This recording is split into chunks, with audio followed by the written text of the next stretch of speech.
Welcome back to another episode of Insurance Simplified, where we take one insurance concept, break it down nice and easy just for you. And today we are talking about the differences between comprehensive and collision coverage on your auto policy.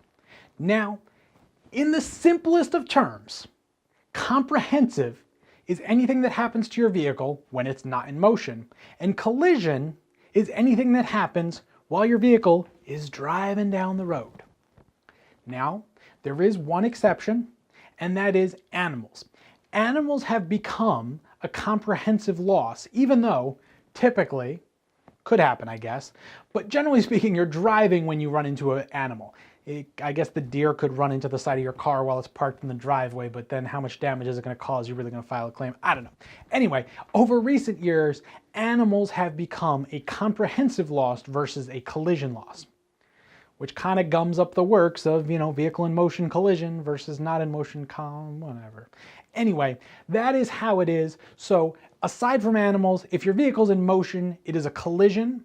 If it's not in motion, it's a comprehensive. Collision is always more expensive than comprehensive. Comprehensive coverage, super affordable. It also covers you for theft, etc.